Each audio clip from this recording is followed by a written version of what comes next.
Yes start. Bharat शुरू से ही वसुधैव कुटुंबकम अर्थात संपूर्ण जगत एक परिवार है के सिद्धांत का प्रतिपादन करता हुआ विश्व को प्रेम और शांति का संदेश देता रहा है। विराम। बावजूद इसके विश्व के अन्य देशों की तरह आज यहाँ भी सांप्रदायिकता की समस्या घर कर गई है, जो देश की शांति और एकता को भंग करने का प्रयास कर रही है। विराम। हिंदू मुस्लिम दंगे में जब बशीर बद्र का घर जला दिया गया था तो उन्होंने अपने दिल का दर्द कुछ इन पंक्तियों में व्यक्त किया था। विराम। पैरा। यदि एक हिंदू गर्व से कहता है कि वह हिंदू है तो क्या यह सांप्रदायिकता है? यदि एक मुसलमान कहता है कि उसे मुसलमान होने का गर्व है और एक अच्छा मुसलमान बने रहने के लिए वह अपनी जान भी दे सकता है, तो क्या यह सांप्रदायिकता मानी जाएगी? जब एक अल्पसंख्यक समुदाय को लगता है कि उसका कई दशकों से अन्यायपूर्ण दमन के साथ शोषण हो रहा है और प्रतिक्रिया स्वरूप वह तीव्र विरोध करता है, तो क्या यह सांप्रदायिकता कही जा सकती है? यदि ईसाई, बौद्ध और पारसी अपना व्यक्तिगत और निजी जीवन अपने विश्वासों और धार्मिक मतों के अनुसार व्यतीत करते हैं तो क्या वे सांप्रदायिक हैं? ऐसे अनेक प्रश्न हैं जो हमें सांप्रदायिकता की सुस्पष्ट परिभाषा ढूंढने के लिए विवश करते हैं। विराम। पैरा। प्रसिद्ध इतिहासकार प्रो विपिन चंद्र ने सांप्रदायिकता को स्पष्ट करते हुए इसके 3 चरणों की व्याख्या प्रस्तुत की है। उनका मानना है कि प्रथम चरण के अंतर्गत किसी समुदाय या समूह विशेष के सदस्य अपने समूह से संबंधित हितों की पहचान करते हैं। विराम। वास्तव में इसे सांप्रदायिकता नहीं कहा जा सकता, लेकिन सांप्रदायिकता के उद्भव का आधार यहीं छिपा होता है। विराम। इसके अगले अर्थात द्वितीय चरण में वे न केवल अपने समूह के सदस्यों के हितों की पहचान करते हैं, बल्कि उनके हितों को अन्य समूहों के सदस्यों के हितों से भिन्न मानते हैं। विराम। पैरा। प्रो विपिन चंद्र का मानना है कि वास्तव में यह सांप्रदायिकता है जहाँ समूह विशेष के सदस्यों के हित समाज के अन्य समूहों के सदस्यों के हितों से भिन्न लगते हैं, लेकिन यह भिन्नता उग्र रूप तब धारण कर लेती है जब किसी समूह या समुदाय विशेष के सदस्यों को अपने हित अन्य समूहों या समुदायों के सदस्यों की तुलना में न केवल भिन्न लगते हैं बल्कि विपरीत भी लगने लगते हैं। विराम। इस तीसरे चरण में सांप्रदायिकता अपने उग्र स्वरूप में आ जाती है। विराम।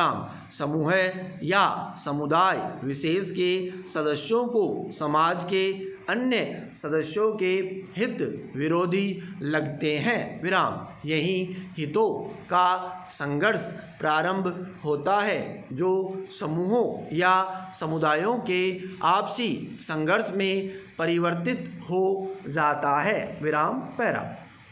वास्तव में सांप्रदायिकता एक विचारधारा है जो बताती है कि समाज धार्मिक समुदायों में विभाजित है जिनके हित एक दूसरे से भिन्न है और कभी कभी उनमें पारस्परिक उग्र विरोध भी होता है। विराम। सांप्रदायिकता का अंग्रेजी पर्याय कम्युनलिज्म है। विराम।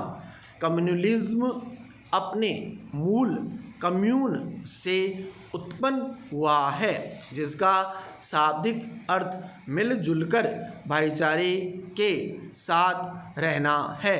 लेकिन इतिहास की कुछ उन विशिष्ट अवधारणाओं में सांप्रदायिकता भी शामिल है जो अपना वास्तविक अर्थ अपने मूल रूप से भिन्न रखती है। पैरा।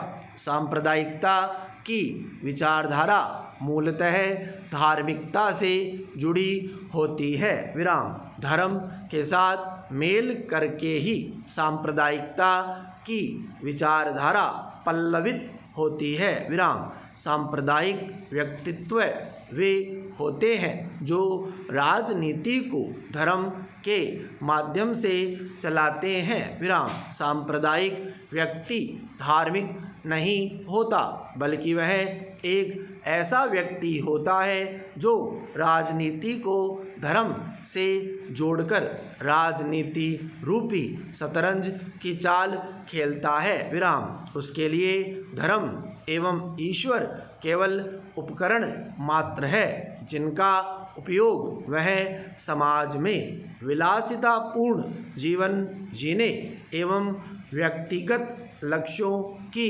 प्राप्ति के लिए करता है। विराम। धर्म के नाम पर सांप्रदायिकता की आग फैलाने वाले लोगों पर कटाक्ष करते हुए हरिवंश राय बच्चन ने मधुशाला में लिखा है। विराम। बेर बढ़ाते मंदिर मस्जिद मेल कराती मधुशाला। पैरा।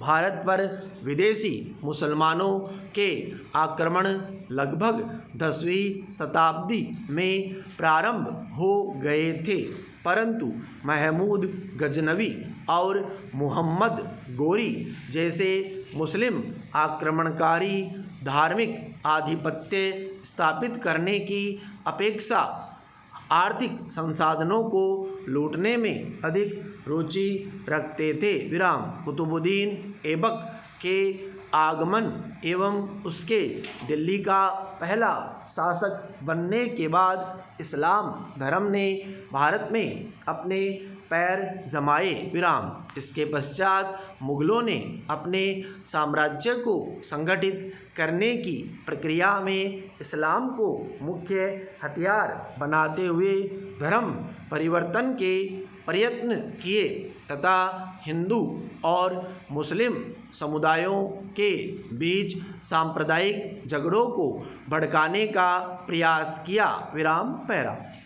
जब अंग्रेज़ों ने ईस्ट इंडिया कंपनी के माध्यम से भारत पर अपना आधिपत्य जमाया तो प्रारंभ में उन्होंने हिंदुओं को संरक्षण देने की नीति अपनाई, परंतु 1857 में प्रथम स्वतंत्रता संग्राम के पश्चात अंग्रेज़ों ने भारतीय जन एकता को खंडित करने के लिए खुलकर फूट डालो और राज करो की नीति अपनाई।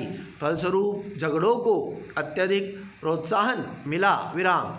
यह कहा जा सकता है कि हिंदुओं और मुसलमानों के बीच पारस्परिक विरोध बहुत पुराना मुद्दा है, लेकिन हिंदू मुस्लिम सांप्रदायिकता स्वतंत्रता संग्राम के दौरान ब्रिटिश शासन की विरासत है। विराम। स्टॉप।